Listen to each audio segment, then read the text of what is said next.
segunda parte da sessão plenária desta quinta, ao vivo, direto do plenário. Sim, é que muitas vezes o intervalo se prolonga um pouco, não para o exclusivo gáudio e lazer dos ministros, é porque nesse intervalo nós aproveitamos para atendermos as mais distintas audiências, advogados, terceiros que procuram o Supremo Tribunal Federal.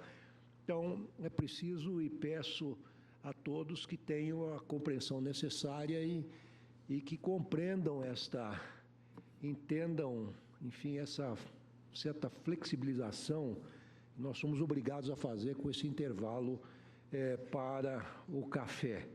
Mas, de qualquer maneira, então, está reaberta a sessão e cabe agora à eminente ministra Rosa Weber proferir o seu voto. Senhor presidente, quando Vossa Excelência indagou no início da sessão se todos estavam perfeitamente esclarecidos com relação ao tema e com condições de proferir seu voto, eu permaneci em silêncio, então, tacitamente aqueci, ou seja, no sentido de que sim. E tenho até voto escrito e já uma convicção, pelo menos firmada num primeiro momento. Mas depois da manifestação, nessa sessão do ministro Luiz Roberto, ainda incentivando uma reflexão maior sobre o tema, se não causar maiores dificuldades à Corte, até pela delicadeza do tema, vieram novos memoriais com dados extremamente, no mínimo, preocupantes com relação a uma decisão, então eu vou requerer vista regimental. Pois não. Eu louvo a iniciativa de Vossa Excelência, o tema é extremamente complexo, realmente pode causar, em tese, um impacto muito grande nos cofres públicos, um segundo olhar, ou agora um quarto olhar sobre essa questão é bastante conveniente, oportuno, desejável, e nós então aguardaremos. Eu proclamo o resultado parcial no recurso extraordinário 827-883, após o voto do ministro Barroso, Roberto Barroso, que dava provimento parcial, votaram o ministro Teori Zavascki, que dava provimento integral, e o ministro Toffoli, que também dava provimento integral. Na sequência, pediu vista a ministra Rosa Weber.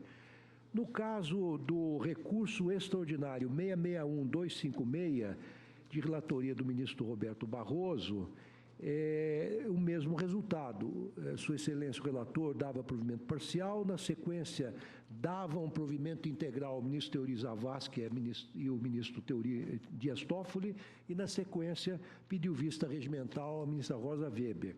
E no recurso extraordinário 381-367, de relatoria do ministro Marco Aurélio, que dava provimento ao recurso, na sequência, sobreveio o voto do ministro Dias Toffoli, que negava provimento ao recurso, no que foi seguido pelo ministro Teori Zavascki, também negava provimento ao recurso, e depois, quando chegou a vez de votar, a ministra Rosa Weber, Sua Excelência, pediu vista regimental. Este é o resultado parcial, aguardam os demais.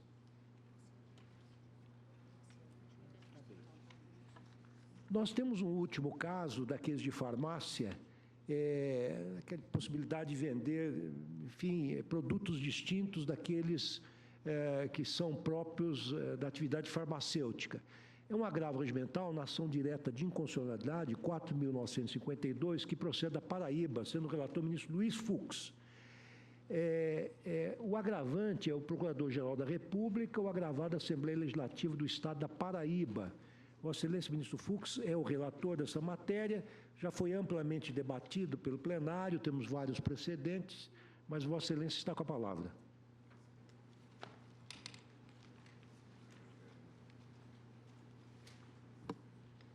Senhor presidente, eu posso até me valer exatamente da própria ementa, né? Porque a matéria está bem, e a ementa é autoexplicativa. Então, eu assento que é constitucional a lei do Estado-membro que veste o comércio varejista de artigos de conveniência em farmácias e drogarias. Ressalto que este posicionamento restou alcançado pelo plenário desta Corte à unanimidade, ao julgar questões idênticas nos âmbitos de todas as ADIs que eu numero aqui, que já foram decididas. A Lei Federal 5991, de 73, não veda expressamente a comercialização de artigos de conveniência em drogarias e farmácias e a exclusividade por ela fixada para a venda de medicamento nesses estabelecimentos não autoriza a interpretação que obste o comércio de qualquer outro tipo de produto. A alegada correlação lógica suscitada na inicial entre a venda de produtos de conveniência em farmácias e drogarias e o estímulo à automedicação não procede, consoante já assentado por esta Corte.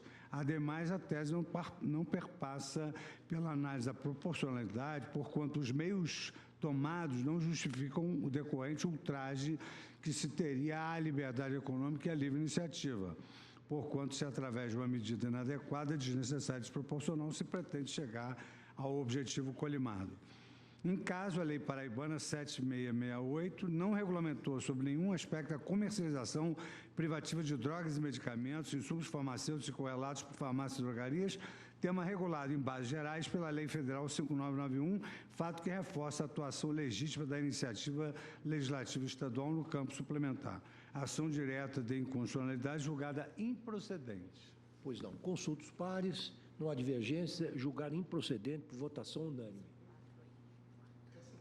Relator? Isso, foi 4.952. Essa é a última sobre o tema, liquidamos esse assunto. Sim. Agora eu trarei de relatores distintos ações diretas de inconstitucionalidade com liminares já deferidas e sem sustentação oral. O primeiro é da eminente ministra Carmen Lúcia, trata-se da ação direta de inconstitucionalidade 1333, procede do Rio Grande do Sul, requerente ao governador do Estado do Rio Grande do Sul. E no outro polo está a Assembleia Legislativa Local. Vossa Excelência está com a palavra, ministra Carmen. Senhor presidente, como Vossa Excelência mesmo afirmou no início, houve a cautelar deferida por este Supremo Tribunal Federal. Esta ação foi ajuizada em 3 de agosto de 1995 e o plenário deste Supremo Tribunal deferiu, em parte, a cautelar para suspender o artigo...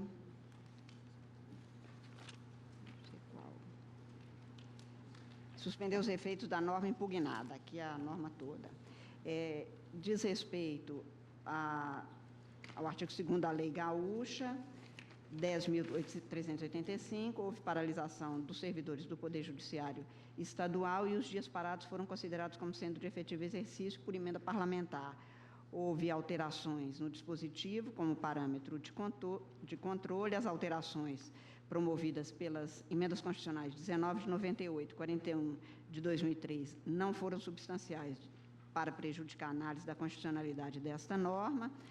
Houve emendas parlamentares aos projetos de lei de iniciativa, mas que são admitidas pela jurisprudência e, basicamente, o que se tem neste caso é este tema, pagamento dos dias parados por norma estadual, que teve a alteração do projeto inicial, alterado por emenda parlamentar.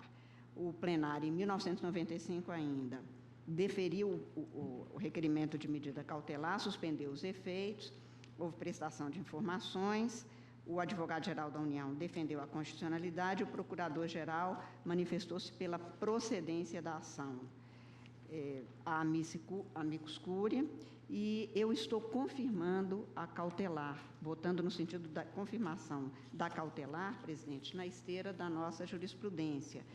Como eu relatei, o governador do Estado ajuizou esta ação para questionar a validade do artigo 2º da Lei Gaúcha 10.385, afirmando que a emenda parlamentar que alterou e acabou derivando esta norma, versaria sobre matéria estranha ao projeto de lei emendado.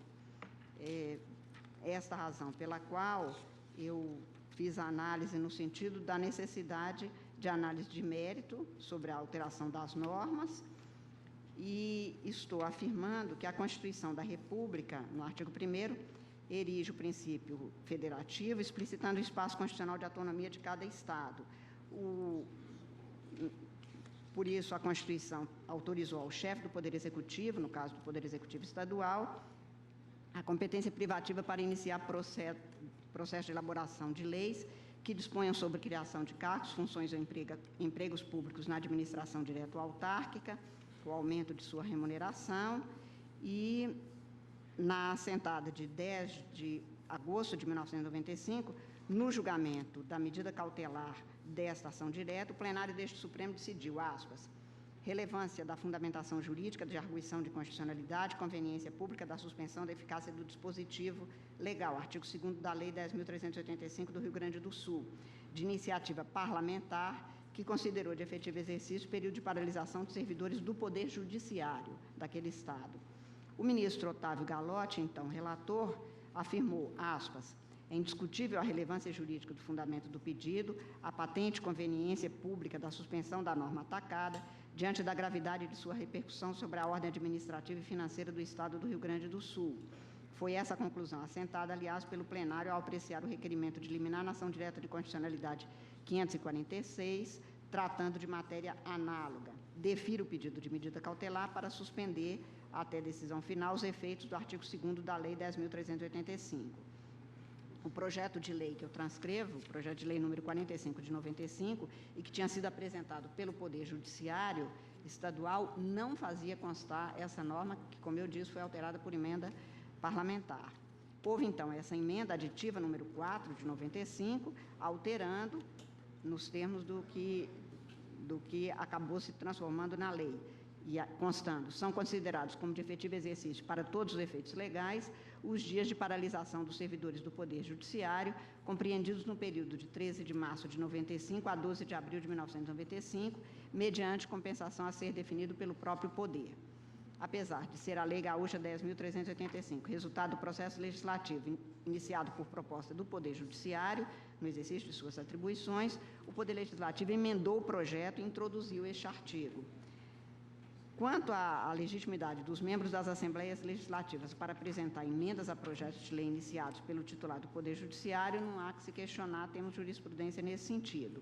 Entretanto, o limite da atuação legítima estaria na observância dos princípios constitucionais e nas regras de acatamento obrigatório pelos entes federados, tal como se contém nos artigos 96 e 99 da Constituição Brasileira. A despeito do poder de emenda, estou citando doutrina, entre outras, a lição de Mário Guimarães, segundo o qual, aspas, o poder de emendar é corolário do poder de iniciativa. A emenda, diz Carreira de Malberg, não é senão uma nova iniciativa que se insere sobre uma iniciativa anterior. Se a emenda é uma forma de iniciativa, um corolário da iniciativa, o próprio direito de iniciativa, já se vê que onde falta competência para iniciativa, também não se pode ter competência para emendar. Se caso a reconhecermos, há de se ver em limites que não desvirtuem o poder privativo, fecho aspas. Também o professor José Afonso da Silva ensina, aspas, não se pode admitir emendas que modifiquem os interesses contidos no projeto de lei, pois isso seria infringir a regra de reserva. Reserva-se ao Presidente da República a iniciativa exclusiva de leis que regule os interesses vinculados à matéria prevista no parágrafo 1º do artigo 61 da Constituição, não podendo o Legislativo mudar a fixação desses interesses, fecho aspas. A jurisprudência deste Supremo Tribunal tem admitido emendas parlamentares a projetos de lei de iniciativa privativa dos poderes Executivo e Judiciário, aqui do Judiciário, desde que guardem pertinência temática e não importem aumento de despesa. Estou citando, dentre outros, ação direta de inconstitucionalidade 2350, relatada pelo ministro Maurício Correia, em 2004, no qual se tem, aspas, a Constituição Federal veda ao Poder Legislativo apenas a prerrogativa de formalização de emendas a projeto originário do Tribunal de Justiça, se delas resultar aumento de despesa pública, observada ainda a pertinência temática, harmonia e assimetria à proposta inicial.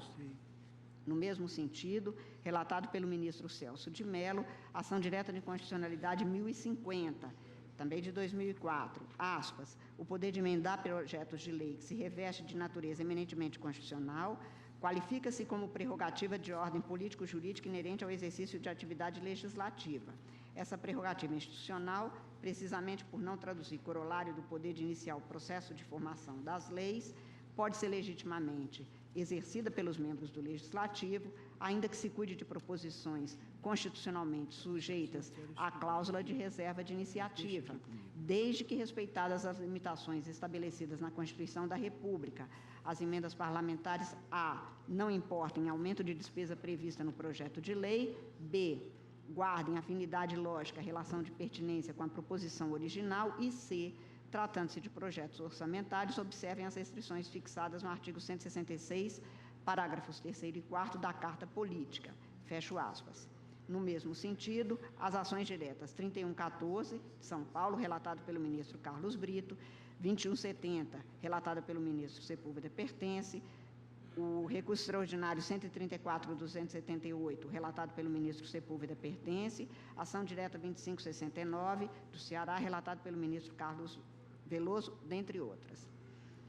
Cotejante, o projeto de lei 54 de 95, apresentado pelo Poder Judiciário Gaúcho, e a proposta de emenda parlamentar número 4 de 95, que deu origem à norma impugnada, evidencia-se que, ao considerar os dias de paralisação dos servidores do Poder Judiciário como de efetivo exercício para todos os efeitos legais, a emenda não guarda pertinência temática com o projeto originário, que trata de reajuste de vencimentos dos servidores do Poder Judiciário Gaúcho. Nos casos de desrespeito dos limites do poder de emenda, este Supremo Tribunal Federal vem concluindo ser ofensa ao artigo 2º da Constituição, e, em se tratando de iniciativa de competência do Poder Judiciário, não pode a Assembleia propor emendas que desfigurem o projeto originário, sob pena de exercer poder de iniciativa paralela. Neste sentido, por exemplo, a ação direta número 13, de Santa Catarina, relatada pelo ministro Joaquim Barbosa, no qual se tem, aspas, a jurisprudência desta Corte tem se encaminhado no sentido de reconhecer a faculdade de o Poder Legislativo emendar projetos de lei de iniciativa exclusiva do Poder Executivo, desde que isso não implique aumento de despesa ou restrição orçamentária de algum tipo. Mas a Corte também tem reconhecido que é preciso que haja nas emendas pertinência lógica com o projeto enviado pelo Poder Executivo, no caso é do Poder Judiciário. Deve-se reconhecer, portanto, que o Legislativo, ao inserir por emenda matéria diversa daquela que motivara o chefe do Executivo a enviar projeto de lei, feriu o princípio da separação de poderes consubstanciado no artigo 2º da Constituição Federal, fecho aspas.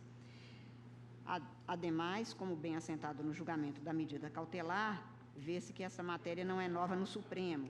Em 11 de março de 99, no julgamento da ação direta de inconstitucionalidade 546, também do Rio Grande do Sul, relatado pelo ministro Moreira Alves, este plenário decidiu, aspas, ação direta de inconstitucionalidade, artigos 4º e 5º da Lei 9265 de 91 do Estado do Rio Grande do Sul.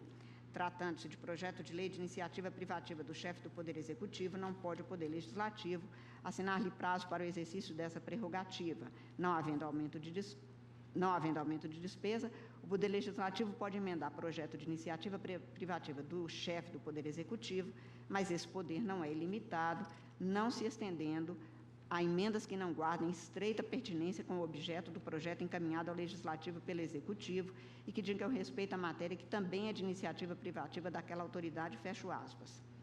Afastando o argumento segundo o qual o artigo 5º da Lei Gaúcha 9265, de 94, que proibia punições de servidores públicos do Executivo envolvidos em movimentos reivindicatórios terem importado em aumento de despesa, o ministro Moreira Alves, então, registrou, aspas, tenho o artigo 5º em causa como inconstitucional por outro fundamento, o de violar o princípio da separação de poderes. Não há dúvida de que, não havendo aumento de despesa, o Poder Legislativo pode aumentar projetos de iniciativa privativa do chefe do Poder Executivo. Esse poder, no entanto, não é ilimitado, pois, sob pena de ferir indiretamente essa atribuição do chefe do Poder Executivo, não se estende a emendas que não guardem estreita pertinência com o objeto do projeto encaminhado. Tais emendas, em verdade, implicariam usurpação de competência exclusiva de um poder por outro para elaboração de normas estranhas ao objeto que o projeto de lei apresentou à apreciação do Legislativo.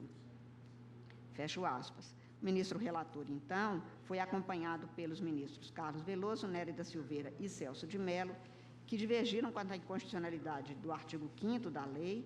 Os ministros Maurício Correia, Marco Aurélio e Sepúlveda Pertence votaram pela improcedência da ação, Quanto ao artigo 5º, ao fundamento de que se trataria de uma anistia de servidores públicos passíveis da livre iniciativa do próprio órgão legislativo, como acentuou o ministro Sepúlveda Pertence. E o ministro Nelson Jobim fez saber que o regime jurídico, que não seria de uma simples anistia, também não poderia prevalecer.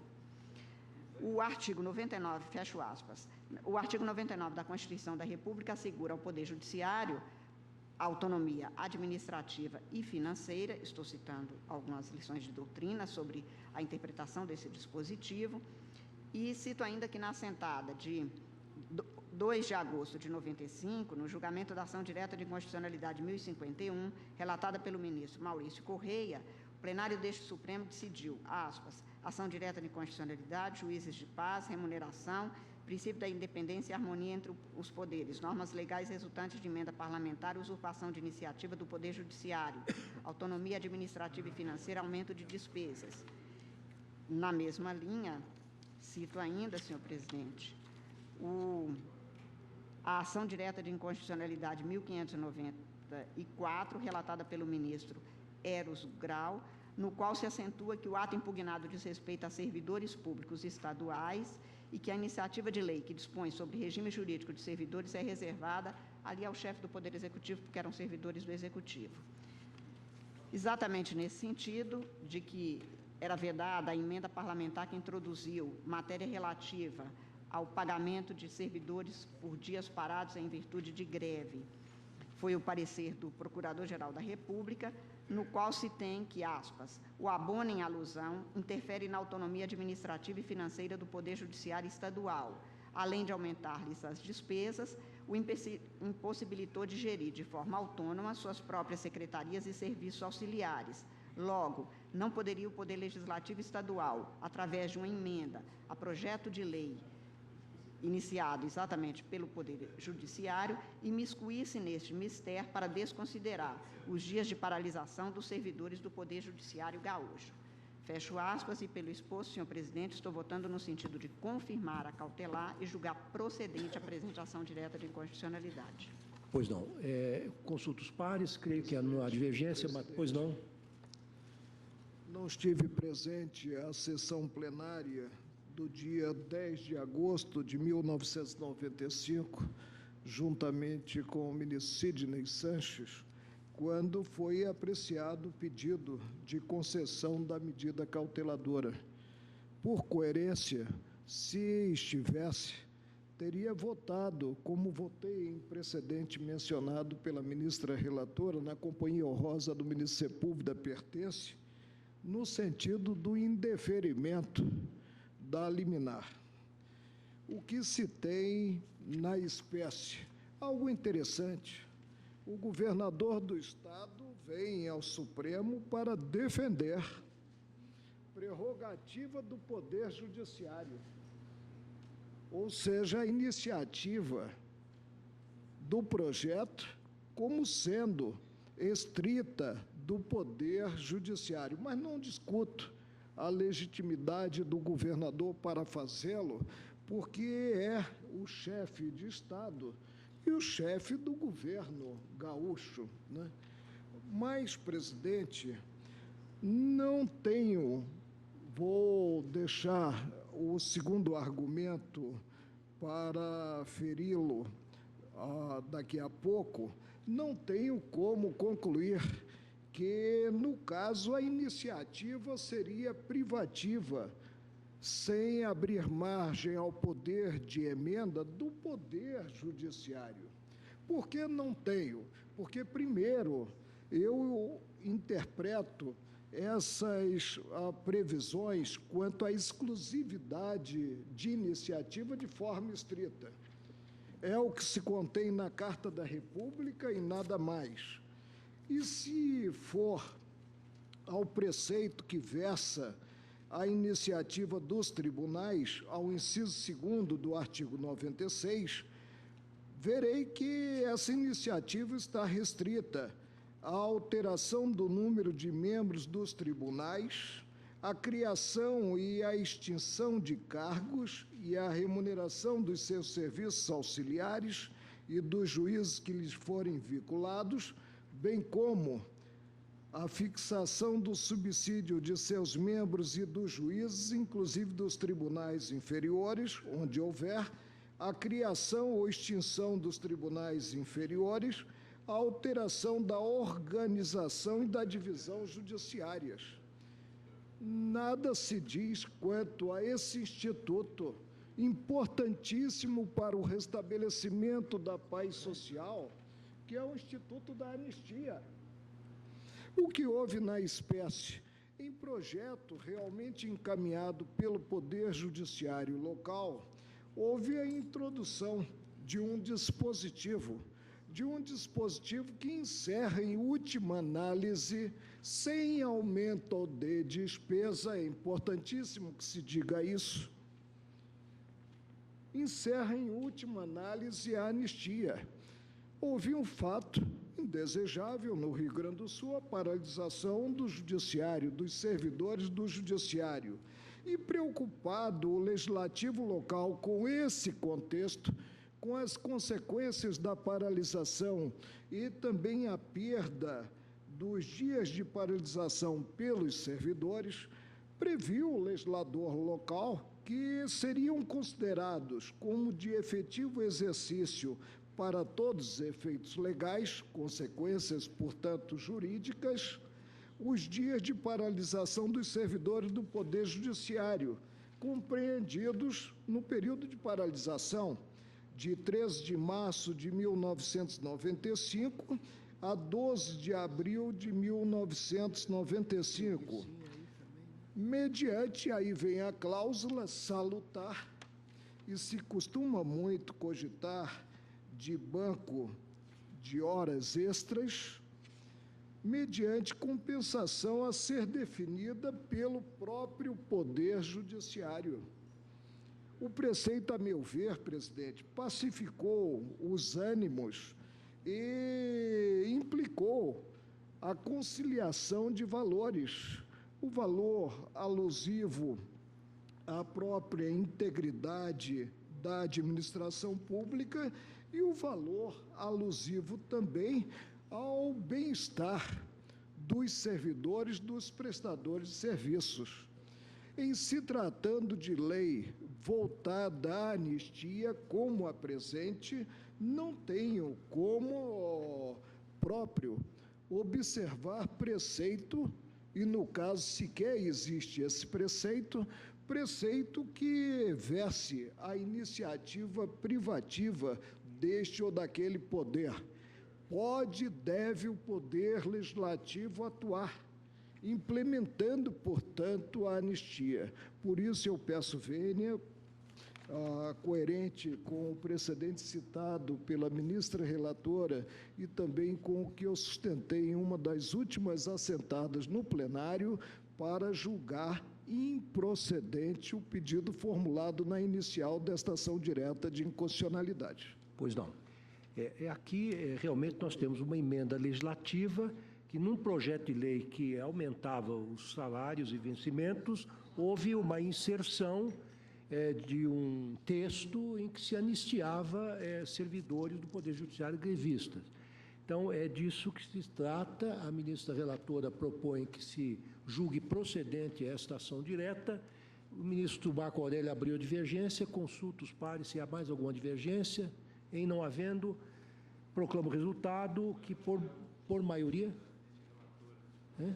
Belíssimo voto da eminente relatora. Pois não. Ou seja, horroroso. Então, por maioria, julgaram procedente essa ação direta de inconstitucionalidade, vencido o eminente ministro Marco Aurélio. Ministro Dias Toffoli, Vossa Excelência relata uma ação direta nas mesmas condições, que é de número 1807, vem de Mato Grosso, o requerente é o governador do Estado de Mato Grosso, já há liminar deferida e não existe, no caso, sustentação oral. Vossa Excelência está com a palavra. São dois artigos da Lei 6.176 de 93 do Estado do Mato Grosso, artigos 9º e 60, que trataram de competências de juizados cíveis e criminais. antes da legislação nacional. Então, eu estou confirmando a liminar, julgando procedente o pedido para declarar a inconstitucionalidade dos artigos 9 e 60, com os respectivos incisos da Lei 6.176/93, do Estado do Mato Grosso, com as alterações operadas pela Lei Estadual 6.490, de 94. É como voto. Julgando procedente, portanto. Confirmando a liminar. Pois não. Em mesa, se Vossa Excelência Pois não. permitir. Então, fica suspenso por hora o julgamento, porque o ministro Marco Aurélio pede vista em mesa, mas continua, fica apenas sobrestado. A ação direta de inconstitucionalidade 1807. Chamo agora do ministro Marco Aurélio a ação direta de inconstitucionalidade 2186, que procede de São Paulo, sendo requerente o governador do Estado. Há liminar deferida e não há sustentação oral. Presidente, eu estou aqui também, como já anunciou Vossa Excelência que há, a confirmar a medida cauteladora.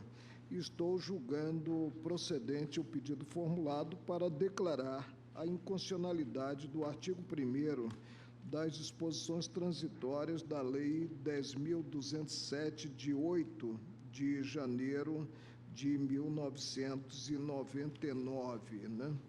O que nós temos no caso? Em primeiro lugar, digo que a Constituição prevê um papel muito bem definido e claro para a Advocacia Geral da União. Não atua a Advocacia Geral da União como parecerista no processo objetivo. Pelo texto constitucional, que é o texto do parágrafo 3º do artigo 103, atua como curadora. E o curador defende, não ataca. Curadora da norma, o advogado-geral da União, da norma atacada. Projeto, iniciativa, executivo, digo na emenda, emenda parlamentar, aumento de despesa, conflita com a Constituição Federal, introduzir em projeto de iniciativa do Poder Executivo alteração a implicar aumento de despesas, precedente à ação direta de inconstitucionalidade 2305, Sergipe, relator, ministro, proficiente, ministro César Peluso. A segunda emenda, provimento derivado de cargos ou empregos públicos, concurso público. Ausência acarreta afronta ao previsto no artigo 37, 2 da Lei Maior o aproveitamento de empregados submetidos a simples processo seletivo. Não foi concurso aberto ao grande público, foi um processo seletivo com clientela própria, sem concurso em cargo público. Por isso, estou julgando procedente o pedido formulado na inicial da DIN. Pois não. Consulta os pares, não há divergência. Todos de acordo, julgar procedente por votação unânime. Ministro Gilmar Mendes não está presente, teria também uma... Então, vamos às listas.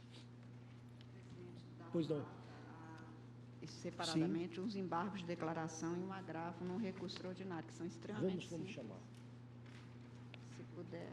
Nós temos uma rapidíssima sessão administrativa que não durará mais do que 10 minutos. Eu peço a Vossas Excelências, se for possível, que compareçam à presidência.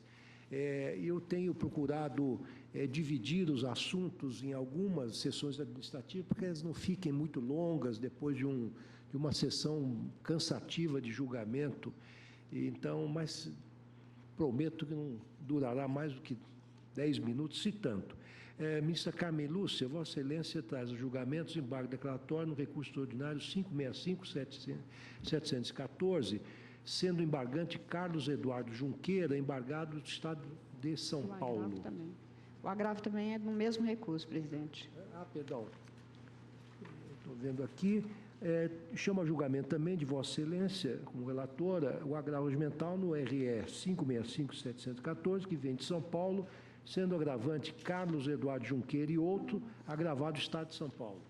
Presidente, não há omissão, contradição ou obscuridade, portanto, eu estou rejeitando os embargos e não tem razão o agravante, por isso eu estou também negando provimento ao agravo, na sua alegação de que teria que ter sido intimado porque ele queria fazer sustentação oral. O pedido formulado foi endereçado, que seria endereçado à mesa, isso veio, a pauta foi publicada, o julgamento foi publicado antecipadamente, ele poderia ter sido dirigido, portanto, não tem nenhuma razão, eu estou negando provimento ao agravo. Pois não. Então, a relatora rejeita os embargos e nega provimento ao agravo. Consulta os pares, não há divergência, esse é o resultado tomado à unanimidade.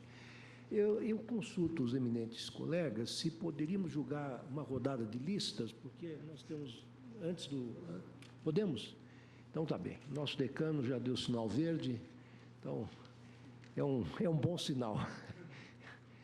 Lista número 1 de Vossa Excelência, ministro Celso de Mello. Senhor presidente, são recursos de agravo que eu estou negando o provimento de decisões providas de acordo com a jurisprudência da Corte. Pois não. Todos de acordo? Negar provimento? Pois não. Eu peço vista do processo que está sob o número 2 da lista. É uma ação rescisória e, como nós feríamos numa das últimas assentadas esse tema, concurso público, também envolvendo fiscais do trabalho, né? E aqui nós temos como agravante que deve ser o autor da rescisória, o concursado, né? Ou concursando. Por isso, peço vista apenas para conhecer as premissas do acórdão reincidendo. Observo que a decisão objeto do agravo, ela, quer dizer, apenas aplicou a jurisprudência da Corte a respeito desse tema específico, desses concursos públicos, mas, de qualquer maneira...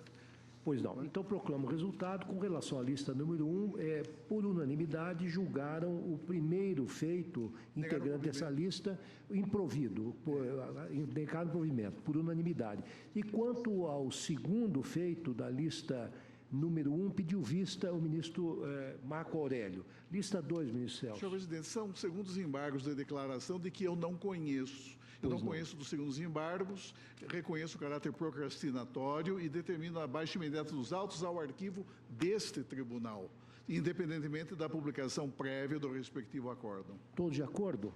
Então, esse é o resultado. O ministro não conhece e determina o arquivamento neste tribunal, dos autos respectivos.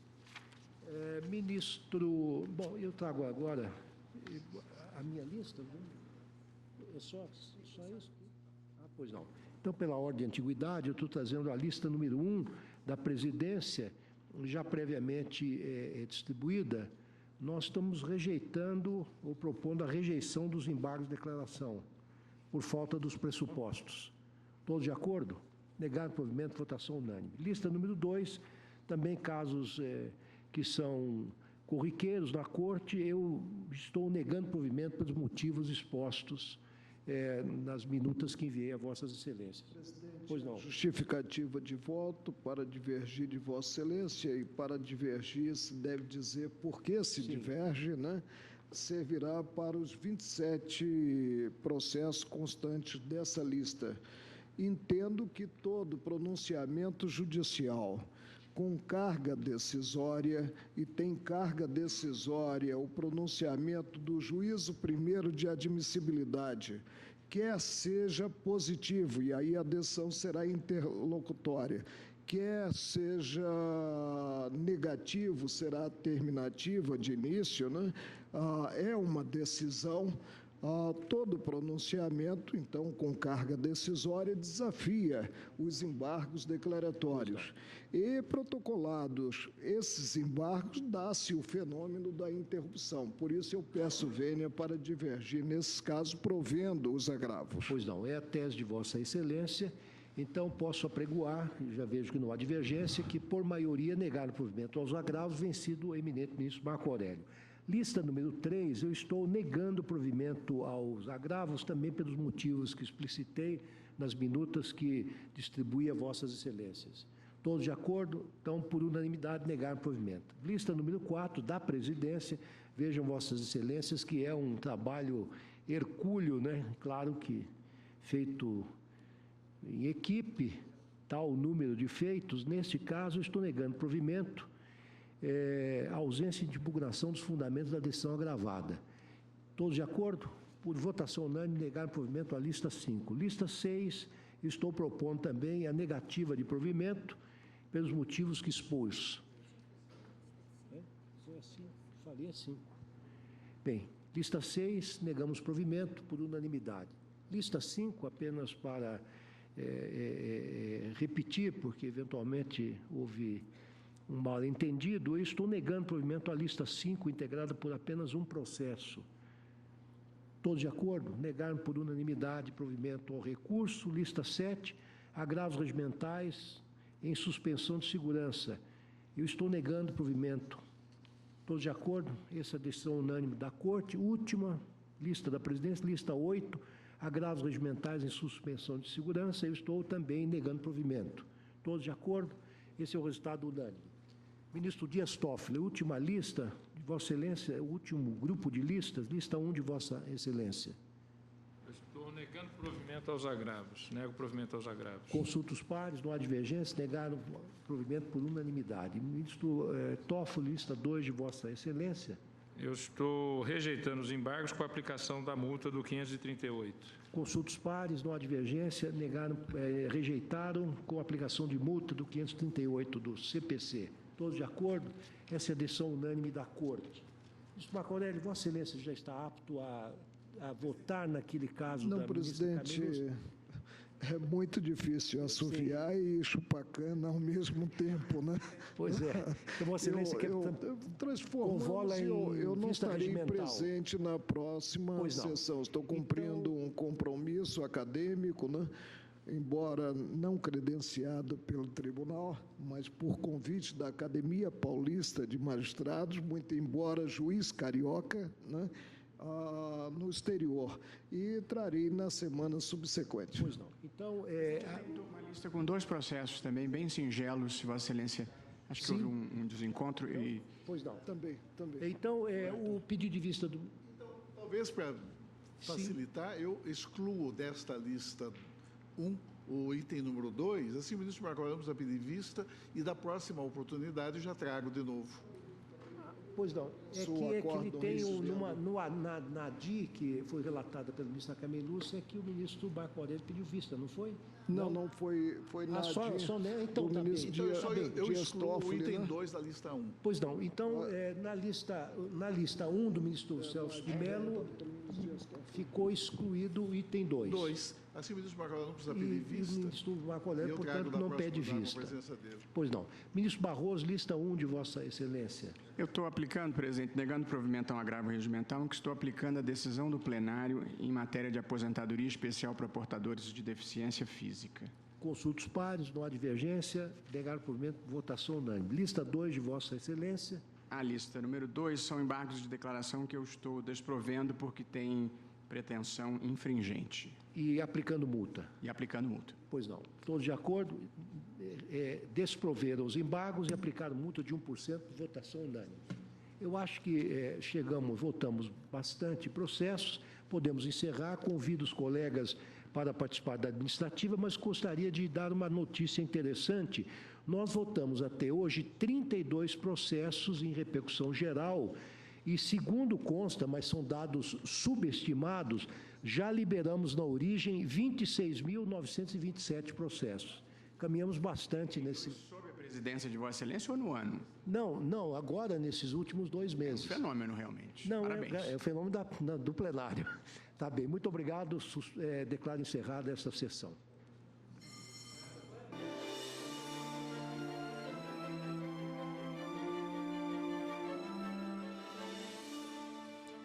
Seis horas e 11 minutos, vai ficando por aqui, além do final da sessão, é claro, o final desta edição do Direto do Plenário.